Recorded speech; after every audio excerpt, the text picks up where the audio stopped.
ಈಗ ನಾನು ತರಕಾರಿ ಸಾರಿಗೆ ಚಪಾತಿ ಮಾಡಲಿಕ್ಕೆ ರೆಡಿ ಮಾಡ್ತಾ ಇದ್ದೇನೆ ನೈಟ್ ಊಟಕ್ಕೆ. ಈ ಚಪಾತಿ ನಾನು ಸ್ವಲ್ಪ ಬಿಸಿ ನೀರಲ್ಲಿ ಕಲಿಸೋದು, ಆವಾಗ ಸ್ವಲ್ಪ ಚಪಾತಿ ಸ್ಮೂತಾಗಿ ಬರ್ತದೆ, ಹಿಟ್ಟು ಸ್ಮೂತಾಗಿ ಕಲಿಸ್ಲಿಕ್ಕಾಗ್ತದೆ.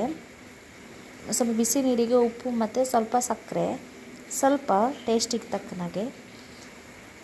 ಇಲ್ಲಿ ನೋಡಿ, ನಾನು ಹಿಟ್ಟನ್ನು ಸ್ಮೂತಾಗಿ ಕಲಿಸ್ಕೊಂಡಿದ್ದೇನೆ. ಗಟ್ಟಿಯಾಗಿ ಕಲಿಸ್ಕೊಂಡ್ರೆ ಚಪಾತಿ ತುಂಬ ಗಟ್ಟಿ ಆಗ್ತದೆ, ಸೊ ಸ್ಮೂತಾಗಿ ಕಲಿಸ್ಕೊಳ್ಬೇಕು.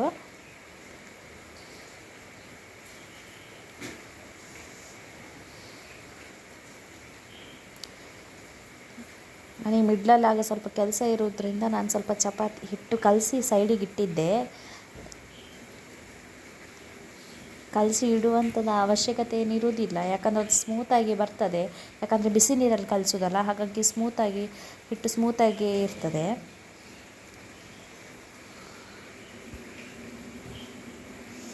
ಇಲ್ಲಿ ನಾನೊಂದು 10 ಉಂಡೆ ಮಾಡ್ಕೊಂಡಿದ್ದೇನೆ. ಜಾಸ್ತಿ ಆಗ್ತದೆ ನಮಗಿದು ಹೊತ್ತಿಗೆ, ನೈಟಿಗಷ್ಟೇ. ಒಳ್ಳೆಯದಾಗ್ತದೆ ಚಪಾತಿಗೆ ತರಕಾರಿ ಸಾಂಬಾರು, ಒಳ್ಳೆಯದಾಗ್ತದೆ ಕಾಂಬಿನೇಷನ್.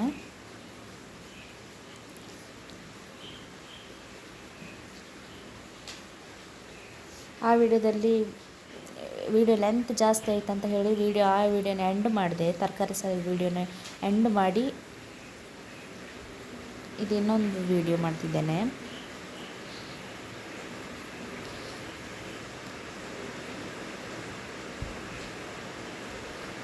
ನೋಡಿರಿ, ನಾನು ಹಿಟ್ಟು ಕಲಿಸುವಾಗ ಸಹ ಕೈಗೆ ಅಂಟುತ್ತಾ ಉಂಟು, ಅದಕ್ಕೆ ಸ್ವಲ್ಪ ನಾನು ಎಣ್ಣೆ ಹಾಕ್ಕೊಂಡು, ನಾನು ಕಲಿಸುವಾಗನೇ ಎಣ್ಣೆ ಎಷ್ಟು ಬೇಕೋ ಅಷ್ಟು ಹಾಕ್ಕೊಳ್ಳೋದು, ಕಾಯಿಸುವಾಗ ಎಣ್ಣೆ ಹಾಕ್ಕೊಳ್ಳೋದಿಲ್ಲ ನಾನು ಚಪಾತಿಗೆ.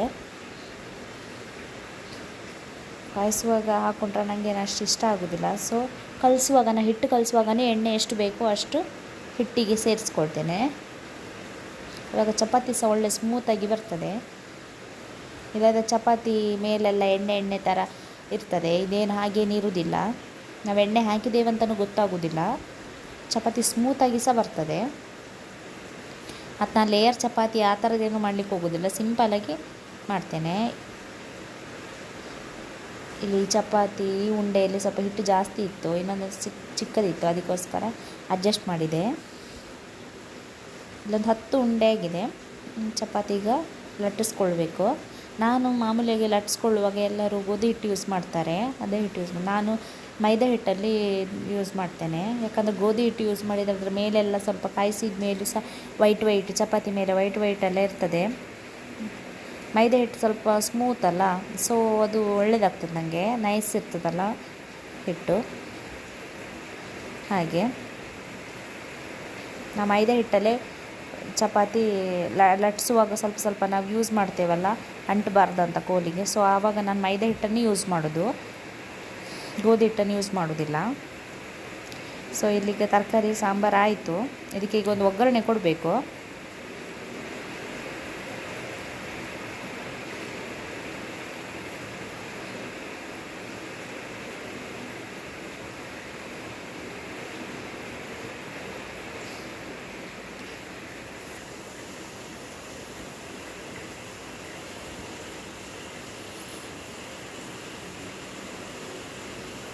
ಒಗ್ಗರಣೆಗೆ ಒಂದು ಪಾತ್ರೆ ಇಟ್ಕೊಂಡೆ. ಸ್ವಲ್ಪ ತೆಂಗಿನ ಎಣ್ಣೆ, ನಾವು ಇಲ್ಲಿ ಚೂರು ಎಣ್ಣೆ ಎಲ್ಲ ಸ್ವಲ್ಪ ಯೂಸ್ ಮಾಡೋದು. ನಾನು ಎಣ್ಣೆ ಜಾಸ್ತಿ ಇಷ್ಟ ಆಗೋದಿಲ್ಲ ನಮಗೆ, ಎಣ್ಣೆ ಮತ್ತು ಜಾಸ್ತಿ ಹೆಲ್ತಿಗೂ ಸಹ ಒಳ್ಳೆಯದಲ್ಲ ಅಲ್ಲ. ಸೊ ಕೊಲೆಸ್ಟ್ರಾಲ್ ಎಲ್ಲ ಜಾಸ್ತಿ ಆಗ್ತದೆ. ಸೊ ನಾವು ಎಣ್ಣೆ ಸ್ವಲ್ಪ ಯೂಸ್ ಮಾಡೋದು. ಅದಕ್ಕೆ ಸ್ವಲ್ಪ ಒಂದು 4ರಿಂದ 5 ಕಾಳಾಗುವಷ್ಟು ಬೆಳ್ಳುಳ್ಳಿ ಫಸ್ಟಿಗೆ ಹಾಕೋದು ನಾನು, ಯಾಕಂದರೆ ಅದು ಸ್ವಲ್ಪ ಕಾಯಬೇಕಲ್ಲ, ಇಲ್ಲದ್ರೆ ಹಸಿ ಇದ್ದರೆ ನನಗೆ ಅಷ್ಟು ಇಷ್ಟ ಆಗೋದಿಲ್ಲ. ಸೊ ಅದಕ್ಕೆ ಫಸ್ಟಿಗೆ ನಾನೆಲ್ಲ ಇದಕ್ಕೂ ಸಹ ಬೆಳ್ಳುಳ್ಳಿ ಹಾಕುವಾಗ ಫಸ್ಟಿಗೆ ಹಾಕೋದು. ನೆಕ್ಸ್ಟ್ ಇದಕ್ಕೆ ಸ್ವಲ್ಪ ಹಿಂಗೆ ಹಾಕಬೇಕು. ಸ್ವಲ್ಪ ನಾನಿಲ್ಲಿ ಅಂಟಿಂಗ್ ಯೂಸ್ ಮಾಡೋದು, ಅದು ಸ್ವಲ್ಪ ಮೇಣ ಥರ ಅಂಟು ಥರ ಇರ್ತದಲ್ಲ, ಅಂಟಿಂಗ್ ಪೌಡರ್ ಹಿಂಗಲ್ಲ, ಅದು ಸಹ ಪರವಾಗಿಲ್ಲ, ನನಗೆ ಇದು ಒಳ್ಳೆಯದಾಗ್ತದೆ. ಇದು ಒಳ್ಳೆ ಪರಿಮಳ ಒಳ್ಳೆಯದಿರ್ತದೆ ಅಂಟಿಂಗಿದ್ದು. ಹಿಂಗೆ ಸ್ವಲ್ಪ ಹಾಕ್ಕೊಳ್ಳೋದು.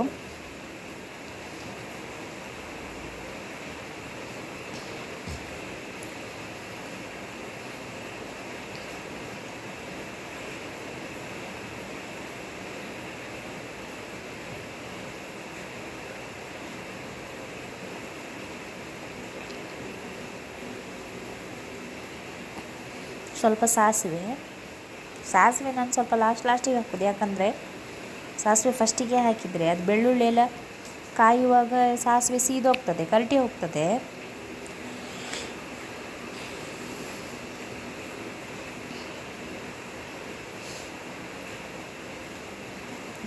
ಒಂದೆರಡು ಇದಾಗುವಷ್ಟು ಬೇವಿನ ಸೊಪ್ಪು, 2 ಎಸ್ಲಾಗುವಷ್ಟು.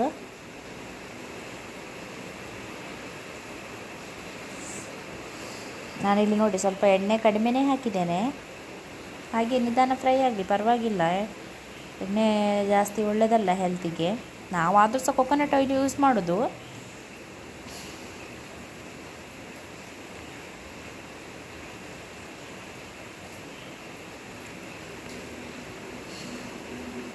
ಆಯಿತು, ಇದೊಂದು ಒಗ್ಗರಣೆ ಸಾರಿಗೆ ಹಾಕಿದರೆ ತರಕಾರಿ ಸಾರು ರೆಡಿ ಆಗ್ತದೆ. ಒಗ್ಗರಣೆ ಹಾಕಿದರೆ ಸಾರು ಒಳ್ಳೆ ಪರಿಮಳ ಬರ್ತದೆ, ಟೇಸ್ಟ್ ಸಹ ಹಾಗೆ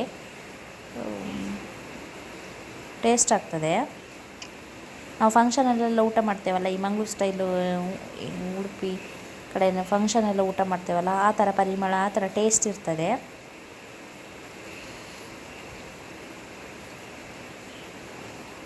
ಇದೀಗ ಚಪಾತಿ ಕಾಯಲಿಕ್ಕೆ ಇಷ್ಟಕ್ಕೊಂದು ತವ ಕೋಟಿಂಗ್ ಎಲ್ಲ ಹೋಗಿದೆ.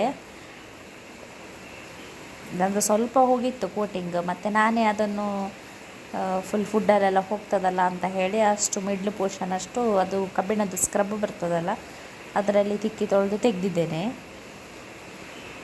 ನಾವಿದು ಯೂಸ್ ಮಾಡೋದಿಲ್ಲ, ಇದು ನಾನು ಚಪಾತಿಗೆ ಮಾತ್ರ ಯೂಸ್ ಮಾಡೋದು, ದೋಸೆಗೆಲ್ಲ ಯೂಸ್ ಮಾಡೋದಿಲ್ಲ ನಾನು.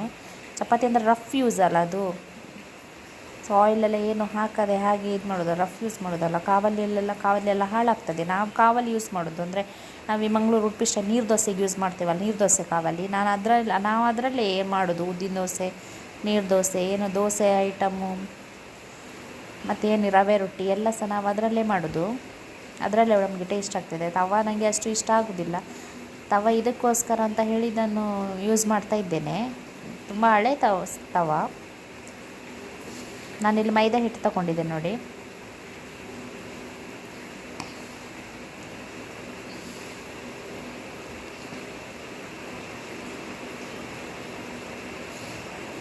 ನಾನಿಲ್ಲಿ ಡ್ಯೂಟಿಯಿಂದ ಬಂದು ನೈಟಿಗೆ ಅಡುಗೆ ಪ್ರಿಪೇರ್ ಮಾಡ್ತಾ ಇದ್ದೇನೆ.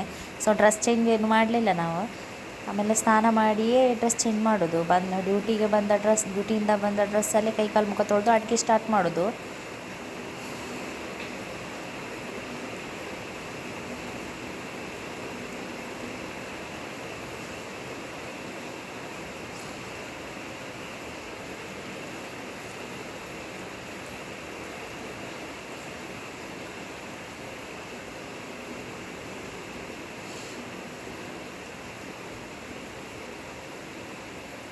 ನಾನು ಚಪಾತಿ ಎಲ್ಲ ಲಾಟುದೆಲ್ಲ ಕಡಪದಲ್ಲೇ ಇದು ಮಾಡೋದು. ಚಪಾತಿ ಮಣೆ ಉಂಟು, ನಾ ಆದರೂ ಯೂಸ್ ಮಾಡೋದಿಲ್ಲ. ನಂಗೆ ಅಷ್ಟು ಅದು ಇದೇ ಕಂಫರ್ಟೇಬಲ್ ಆಗ್ತದೆ, ಇದೇ ಒಳ್ಳೆಯದಾಗ್ತದೆ. ಸೊ ಇದನ್ನೇ ನಾನು ಯೂಸ್ ಮಾಡೋದು, ಕಡಪದಲ್ಲಿ ಯೂಸ್ ಮಾಡೋದು. ಫಾಸ್ಟಾಗಿ ಆಗ್ತದೆ, ಅಲ್ಲೇ ಹಾಕ್ಬೋದು, ಅಲ್ಲೇ ಕಾಯಿಸ್ಬೋದಲ್ಲ. ಸೊ ನಾನಿಲ್ಲಿ ಮೈದಾ ಹಿಟ್ಟು ತಗೊಂಡಿದ್ದೇನೆ ನೋಡಿ. ಸ್ವಲ್ಪ ಜಾಸ್ತಿ ಆಯಿತು ನನಗೆ, ಸ್ವಲ್ಪ ಸೈಡಲ್ಲಿ ಇಟ್ಕೊಳ್ತೇನೆ.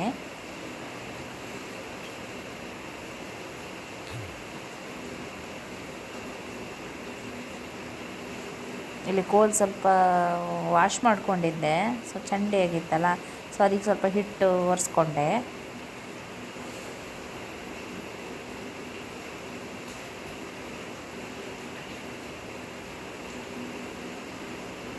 ನಾನು ಲೇಯರ್ ಚಪಾತಿ ಏನು ಮಾಡೋದಿಲ್ಲ, ಕ್ವಿಕ್ಕಾಗಿ ಸಿಂಪಲ್ ಚಪಾತಿ, ಸಿಂಪಲ್ ಇದೇ ಥರ ಒಂದೇ ಸತಿ ಒತ್ತಿ ಲಟ್ಟಿಸಿ ತವಕ್ಕೆ ಹಾಕ್ತೇನೆ.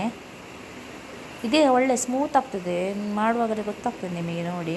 ಒಮ್ಮೆ ಟ್ರೈ ಮಾಡಿ ನೋಡಿ, ಹೀಗೆ ಒಳ್ಳೆಯದಾಗ್ತದೆ, ಸಿಂಪಲ್ಲಾಗಿ ಕ್ವಿಕ್ಕಾಗಿ ಆಗ್ತದೆ.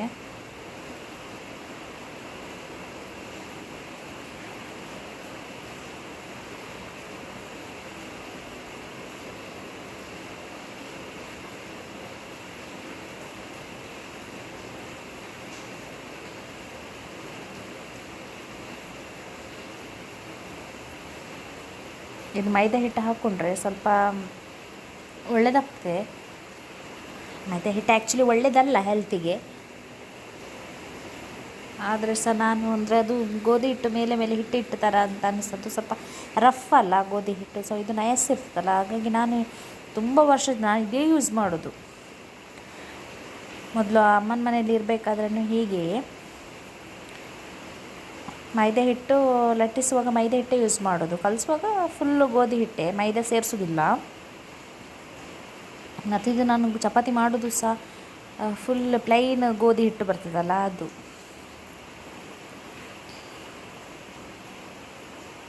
ಆಶೀರ್ವಾದ ಹಿಟ್ಟೆಲ್ಲ ಅಲ್ಲ, ಪ್ಲೈನ್ ನಾರ್ಮಲ್ ಗೋಧಿ ಹಿಟ್ಟು. ಅದು ನಾನು ನೆಕ್ಸ್ಟ್ ಇನ್ನೊಂದು ಸತಿ ನಿಮಗೆ ಫುಲ್ ವೀಡಿಯೋ ಮಾಡಿ ಹಾಕ್ತೇನೆ. ನಾನಂದರೆ ಸ್ವಲ್ಪ ರೇಷನ್ನೆಲ್ಲ ಫ್ಲಿಪ್ಕಾರ್ಟಲ್ಲಿ ಗ್ರೋಸರಿ ಸೆಕ್ಷನ್ ಇರುತ್ತಲ್ಲ, ಅದರಲ್ಲಿ ನಾನು ಆರ್ಡರ್ ಮಾಡ್ತೇನೆ. ಅದರಲ್ಲಿ ಗೋಧಿ ಹಿಟ್ಟಲ್ಲಿ ತುಂಬ ಕಡಿಮೆಗೆ ಸಿಗ್ತದೆ, ಒಳ್ಳೆದಿರ್ತದೆ. ನಾನು ಅದರಿಂದ ತರಿಸೋದು ಗ್ರೋಸರಿನೆಲ್ಲ ಆನ್ಲೈನಿಂದ. ಅದು 5 ಕೆ ಜಿದು ಪ್ಯಾಕೆಟ್ ಕಡಿಮೆಗೆ ಸಿಗ್ತದೆ. ಕೆಲವು ಟೈಮ್ ಒಳ್ಳೆ ಆಫರೆಲ್ಲ ಇರ್ತದೆ. ಸೊ ನೋಡಿ, ಇಲ್ಲಿ ಕಾಯಿಸ್ತಿದ್ದಾನೆ ನೋಡಿ. ಆಯಿಲ್ ಏನು ಹಾಕಲಿಕ್ಕಿಲ್ಲ, ಅದು ಎಷ್ಟು ಸ್ಮೂತಾಗಿ ಬರ್ತದೆ ನೋಡಿ.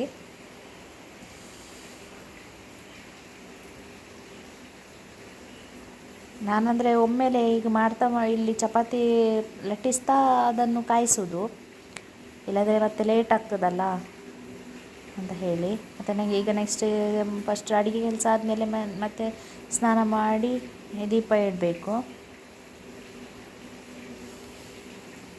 ಹಸ್ಬೆಂಡ್ ಬರೋದು ಸ್ವಲ್ಪ ಲೇಟ್ ಆಗ್ತದೆ, ಹಾಗೆ ಅಷ್ಟರೊಳಗೆ ನಂದು ಮನೆ ಕೆಲಸ ಎಲ್ಲ ಮುಗ್ದಿರಬೇಕು. ಅವ್ರು ಬಂದಮೇಲೆ ಸ್ನಾನ ಮಾಡಿ ಊಟ ಮಾಡೋದು. ಅವರು ಸ್ನಾನ ಮಾಡಿರ್ತಾರೆ, ನಾನು ಅವ್ರು ಬರೋದ್ರೊಳಗೆ ಆಲ್ಮೋಸ್ಟ್ ಕೆಲಸ ಎಲ್ಲ ಮುಗಿಸಿರ್ತೇನೆ.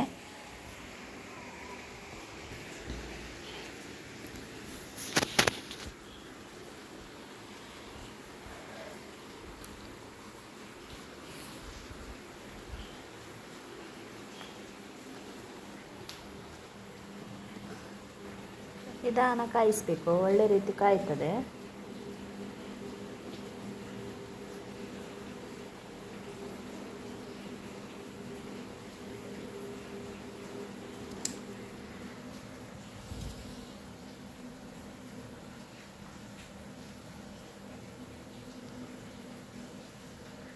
ನಾನು ಕೆಲವೊಮ್ಮೆ ಅಂದರೆ ಚಪಾತಿ ಮಾಡ್ತಾ ಕಾಯಿಸೋದಲ್ಲ, ಆವಾಗ ಕೆಲವೊಮ್ಮೆ ಅದು ಸೀದು ಹೋಗ್ತದೆ.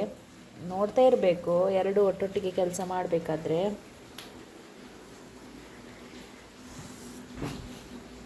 ಯಾಕಂದರೆ ಅದು ನಾನು ಲಟ್ಟಿಸೋದು ಕಡಪ ಇರೋದು ಇನ್ನೊಂದು ಸೈಡು, ಇದು ಇರೋದು ಇನ್ನೊಂದು ಸೈಡು, ಪಕ್ಕವೇ, ಬಟ್ ಬೇರೆ ಸೈಡ್. ಅದು ಗ್ಯಾಸ್ ಇರುತ್ತೆ ಬೇರೆ ಸೈಡು, ಮತ್ತು ಲಟ್ಟಿಸೋದು ನಾನು ಬೇರೆ ಸೈಡು. ಸೊ ನೋಡ್ತಾ ಇರಬೇಕು, ಇಲ್ಲಾಂದರೆ ಕರೆಕ್ಟಿಗೆ ಹೋದರೆ ವೇಸ್ಟ್ ಆಗ್ತದೆ. ಮತ್ತು ಅಷ್ಟು ಒಳ್ಳೆಯದಾಗೋದಿಲ್ಲ ಚಪಾತಿ ಜಾಸ್ತಿ ಕಾಯಿಸಿದರೆ. ಎರಡೂ ಸೈಡು ಒಂದೇ ಥರ ಕಾಯಬೇಕು.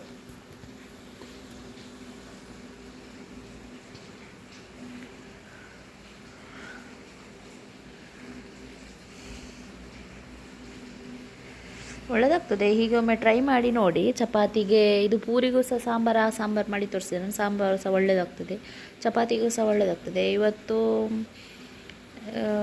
ನೈಟ್ ಇದೆ ಚಪಾತಿ, ಅದಕ್ಕೆ ಸೈಡಿಗೆ ಎಗ್, ಏನಾದರೂ ಬಾಯ್ಲ್ಡ್ ಎಗ್ ಮತ್ತು ತರಕಾರಿ ಸಾಂಬಾರು ಒಳ್ಳೆಯದಾಗ್ತದೆ. ಇವಾಗ ಡೈಲಿ ರೈಸ್ ತಿಂದು ಬೋರ್ ಆಗ್ತದಲ್ಲ, ಹೀಗೆ ವೀಕ್ಲಿ ಒನ್ಸ್ ಈ ಥರ ಮಾಡ್ಕೊಂಡು ತಿಂದರೆ ಒಳ್ಳೆಯದಾಗ್ತದೆ.